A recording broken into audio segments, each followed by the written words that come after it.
The very latest stories making headlines here and around the world with the ITV News.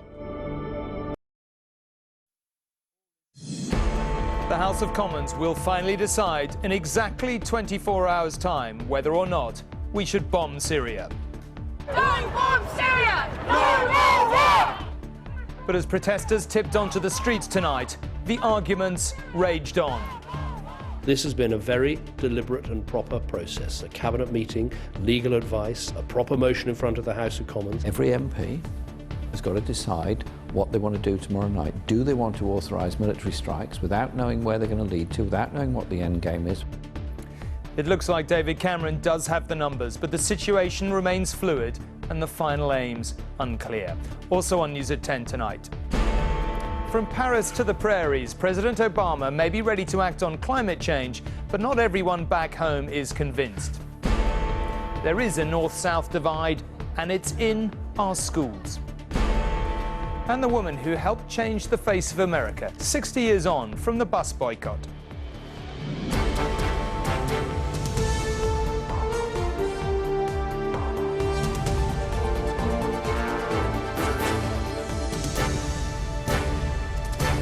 This is ITV News at 10 with Tom Bradby.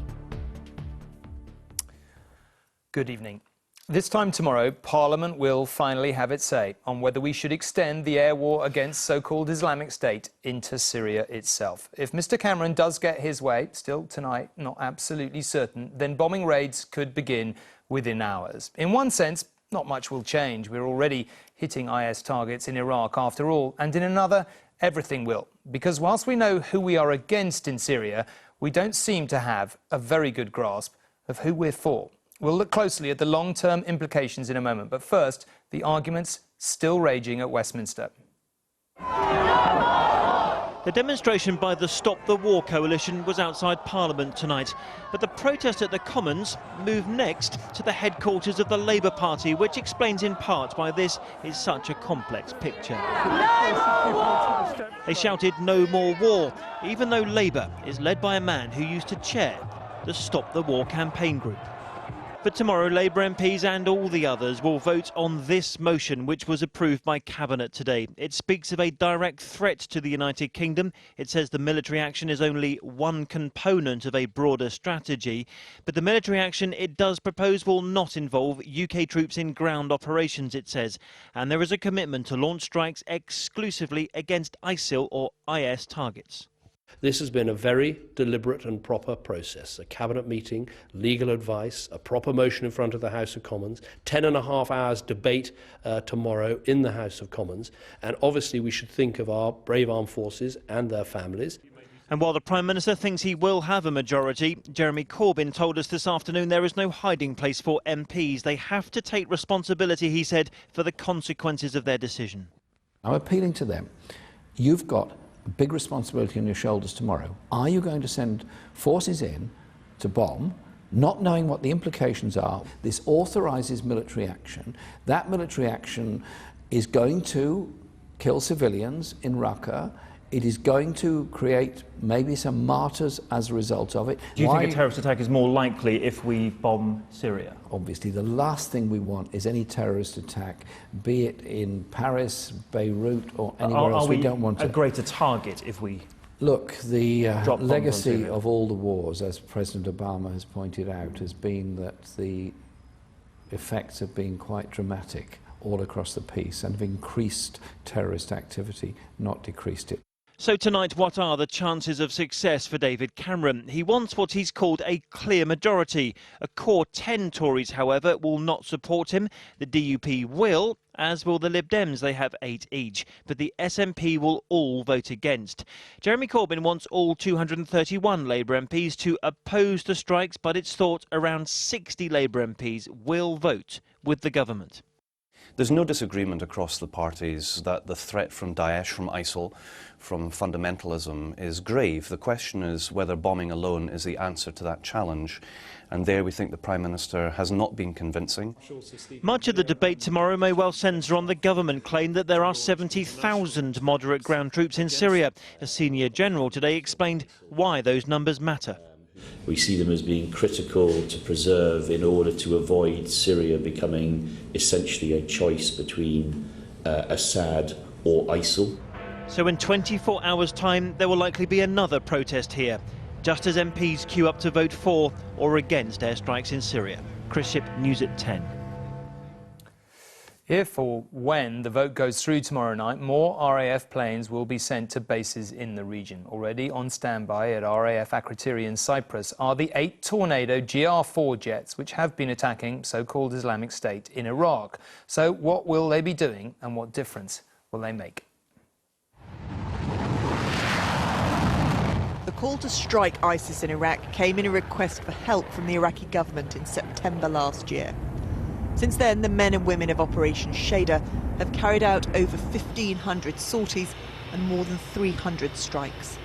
Their reconnaissance flights have taken in Syria, but not their bombing raids. In October, it was confirmed they were ready to expand should Parliament ask them to.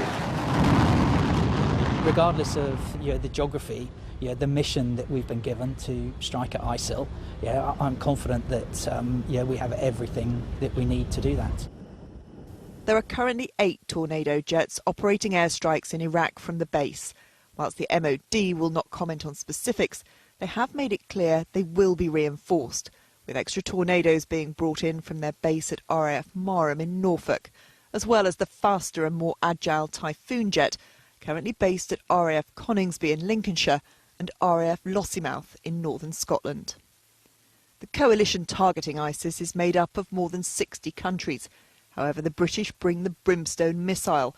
It's laser-guided, precise and a safer option in built-up areas. It's very, very important because it's lightweight, comparatively small warhead. It can be delivered against both static and mobile targets with considerable precision. It's night all weather because of its radar and laser guidance systems.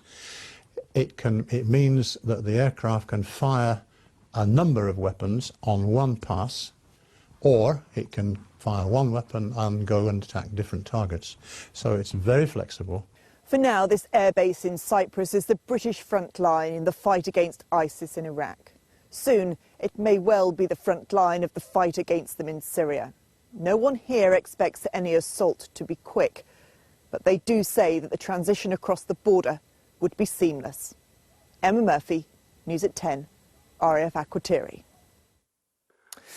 Well, we have talked quite a lot in recent weeks about what the end goal in Syria really is, not a subject on which it is easy to get much clarity. Tonight, the questions do, of course, have a new intensity. Raghi Omar and Chris Ship are here. Chris, last night, I think I said to you from Paris, it looks like David Cameron's certainly got the numbers. Tonight, it looks a bit more fluid than that. Is that fair? I think, Tom, it's worth concentrating on the fluidity of the situation in Westminster. For example, there are only 10 or 15 Tories, I think, that will oppose David Cameron tomorrow. But there was a Tory MP who said to me tonight that he was supporting him, but today he decided not to support him. Look at the Foreign Affairs Select Committee. This is the committee that initially said to Mr Cameron, you need to answer all these questions, we've got all these concerns.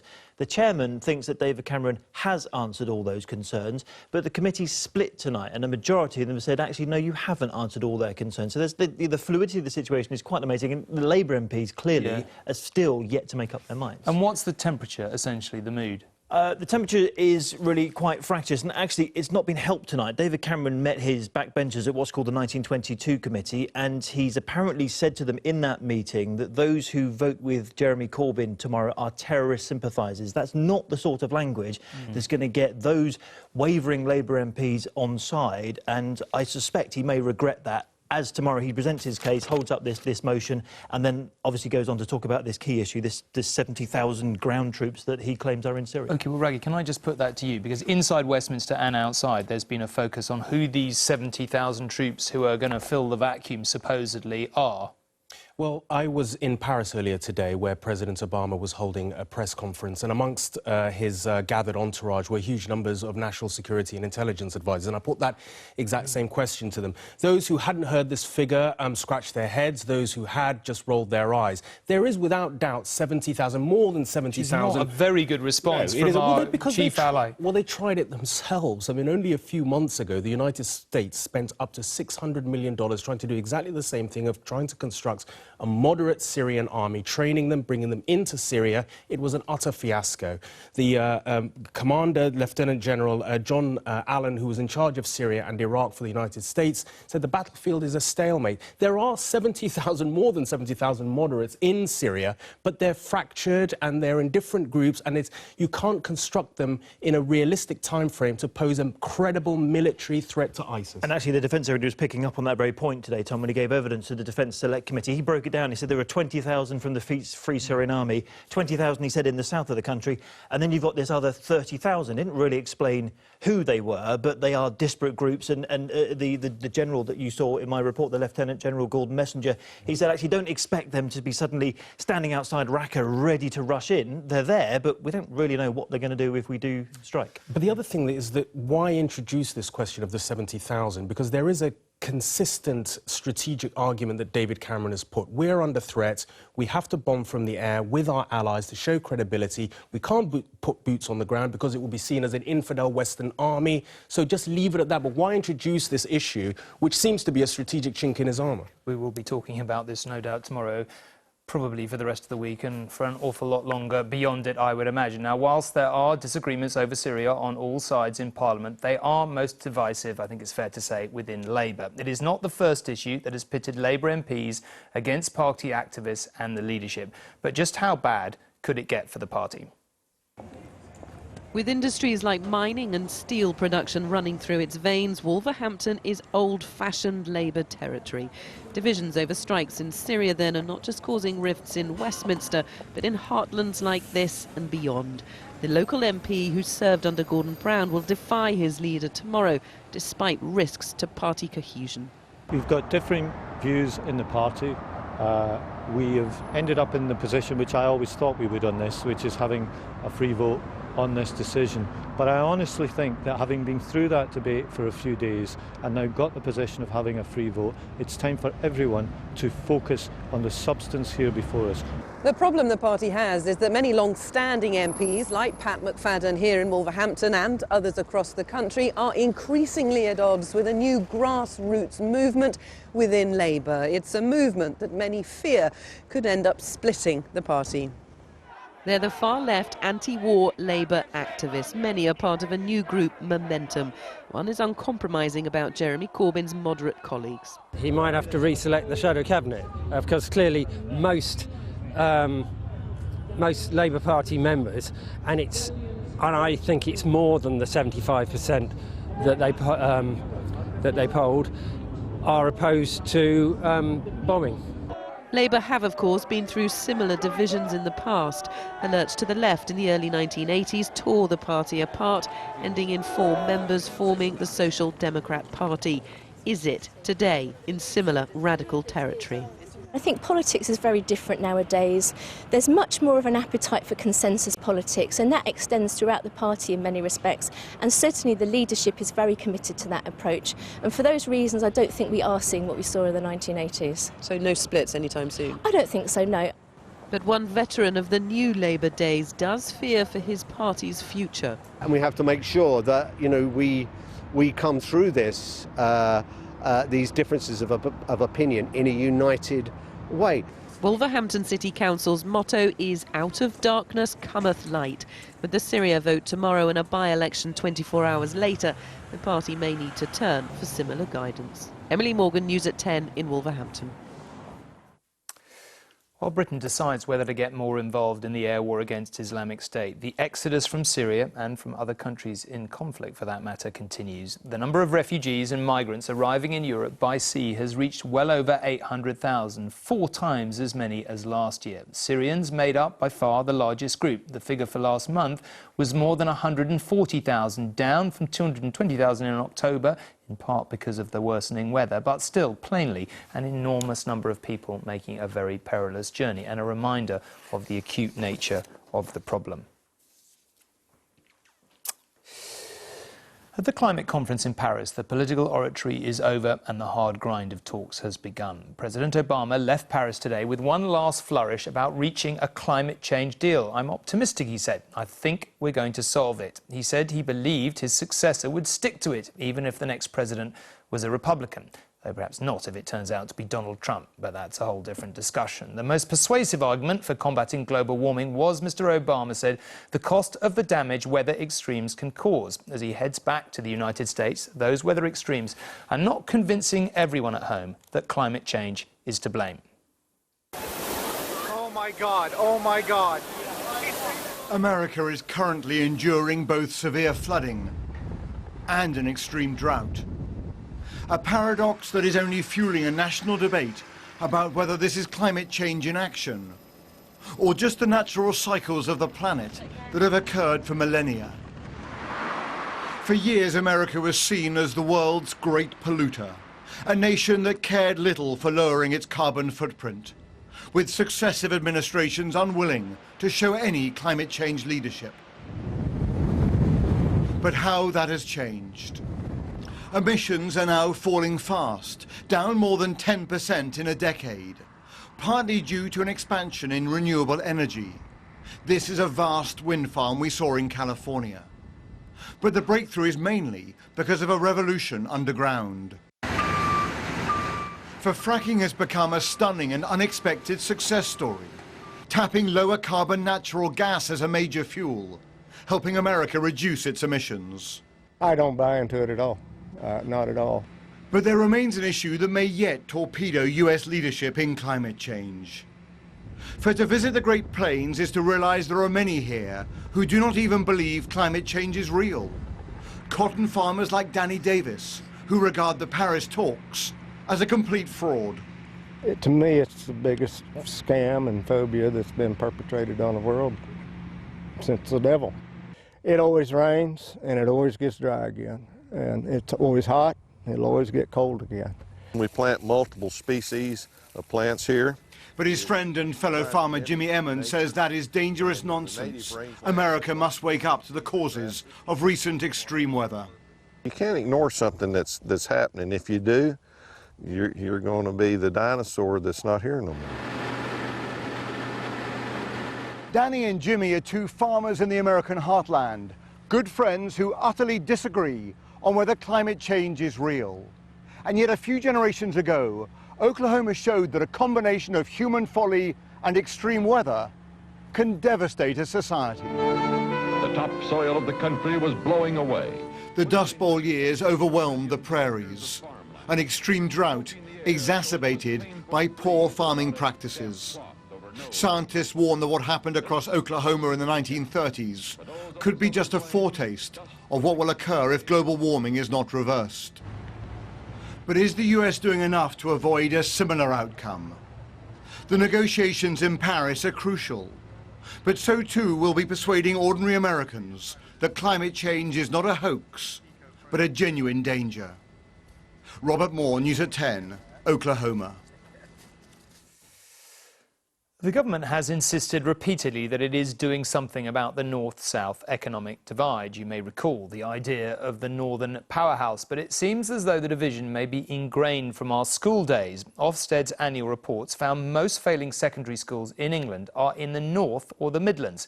A divided nation then, before we even get started into the world. In this secondary school in this small northern coastal town, the children know all about unequal opportunity. 5 years ago, their results were well below the national average. But the head teacher is turning this around day by day, lesson by lesson. Afternoon. We'll have a straight line, please. The Ofsted findings for him are no surprise. There's a huge level of inequality. It's absolutely unfair that depending on which region of the country that you are born will determine your life chances. 13 of 16 local authority areas in England where less than 60% of the children attend good or outstanding secondary schools are in the north or the Midlands. 410,000 children in these areas attend a secondary school that's less than good. If schools in these regions were performing as well as those in the south, 160,000 more children would attend good schools. The report says that good teaching and political drive can overcome deprivation. Results in poorer areas of London have improved through school partnerships and strong leadership. But attracting and keeping staff in remote towns can be a problem. We've had English jobs out that people haven't applied for. I think one of the issues is we're a small town on the edge near the coast and people don't come here. The pupils at this Lincolnshire academy say they deserve the same chances as everyone else. People look down on you, really, for being from a small, unknown town at the edge of nowhere, really. So I don't see why some areas should be getting better education than other areas. Kids from Birmingham they're also just as capable as other kids. The kids from London, they're just the same as us, really. There is some good news, for record numbers of pupils now attend good or outstanding schools in England. But the unequal distribution of those schools makes for unequal life chances for the pupils. The government says it's sending in teams of teachers to drive up standards where they're needed, and that nationally school results continue to improve. Penny Marshall, News at 10, Immingham. Roughly 3 people die every day of the year waiting for some kind of transplant. No one thinks that is a tolerable situation, and yet we have tolerated it year after year. Now the Welsh Government has done something about it. From today, adults in Wales automatically become organ donors. Richard would always said that he was indestructible, sort of thing. He had the biggest smile going. An extreme sports champion, Richard Taylor's talents took him all over the globe, but he was metres from home when he hit a lamppost in a freak accident. He never recovered. We agreed to the life support being switched off, and then we were asked if we had thought about organ donation, and the doctor, you could see the look of dread on his face. He really didn't want to ask us. But Richard's mother's decision to say yes helped 6 others, including a young mum who'd been given just days to live. This child now has a mother, which wouldn't have happened before. And even now it still gives me goose pimples when I think about it. It's lovely. Yeah. Something else makes a difference. This medal sent from the World Transplant Games by the recipient of Richard's heart, who said it was as much her son's as his. It's really good. It really helped me move on as well with my grief. Yeah. Always thankful for this. I sleep with it over my bed. Half an hour from Gaynor's home is the only transplant unit in Wales. Because the waiting list covers all of the UK, organs donated here can go to recipients anywhere in the country. Because relatives will still be able to veto transplants, surgeon Mike Stevens believes the opt-out system can only improve things. I see these untimely deaths, I feel these poor families' pains, but then I see the other side of it as well. The idea that their loved ones have given life in their last moments. And then of course the transplant side of it where, completely transform people's lives. The hope is the new system will help families like Richard's make the best decision for them at the very worst of times. Rachel Younger, News at 10, Cardiff. There are, though, no plans in England, Scotland or Northern Ireland just yet to change the current system of opting in to being a donor. You can join the debate about transplants on our Facebook page and read the story of one woman who's waiting for a double lung transplant. Go to facebook.com ITV News. If you can't persuade children to get interested in tennis when Andy Murray is at the top of his game, then when can you? He's made pretty clear since the wonderful Davis Cup win at the weekend that more needs to be done. And today, after a trip to Downing Street, he kept up the volley of suggestions. First, he topped the podium during London's Golden Olympic summer. Next, he ended an interminable 77-year wait for a home Wimbledon winner. And now, Davis Cup success. Thanks to Andy Murray, British tennis has a once-in-a-lifetime opportunity.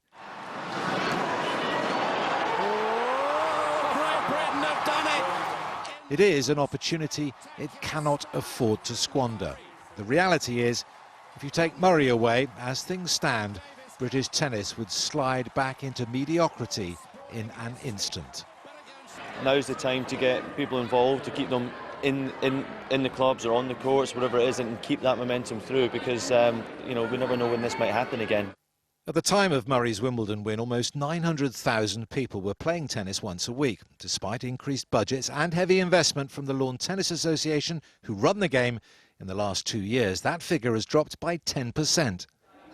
The players are unquestionably doing their bit, so now it's up to tennis bosses to work out why participation has fallen and to do something about it, fast.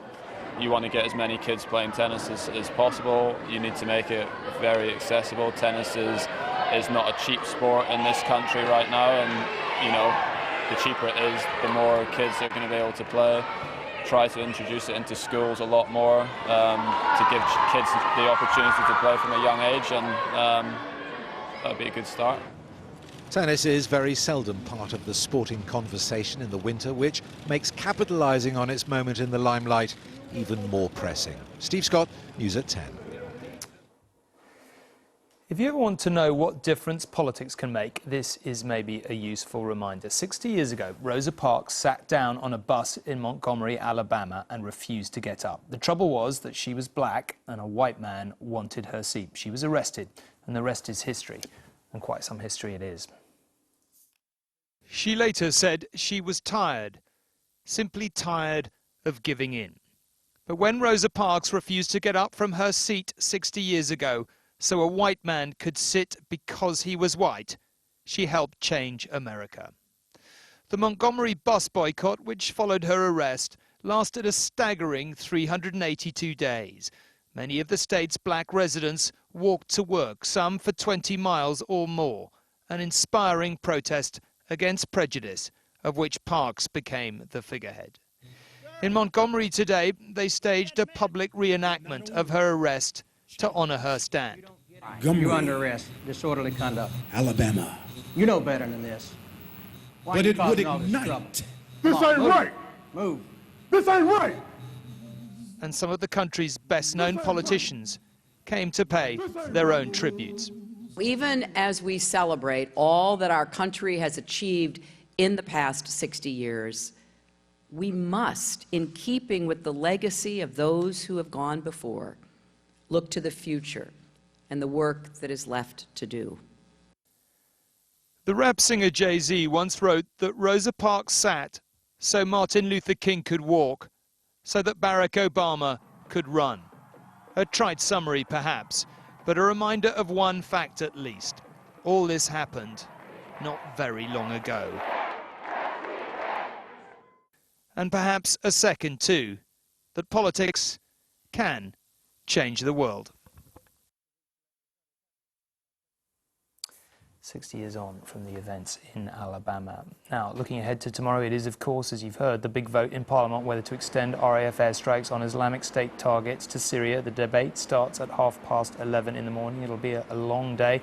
That is it for now. Julie will be here tomorrow, or more likely at Westminster, for the Syria vote. Just before we go, you may have noticed that Philip Schofield has been popping up on ITV programmes all day to promote the launch of Tech Santa, ITV's own Christmas charity appeal. It's a brilliant cause, and we were expecting him here tonight. Should be nice, a bit lonely in here late at night, but to be fair, the traffic in London is terrible. I will be back on Thursday, but for now, good night, and thank you very much for watching.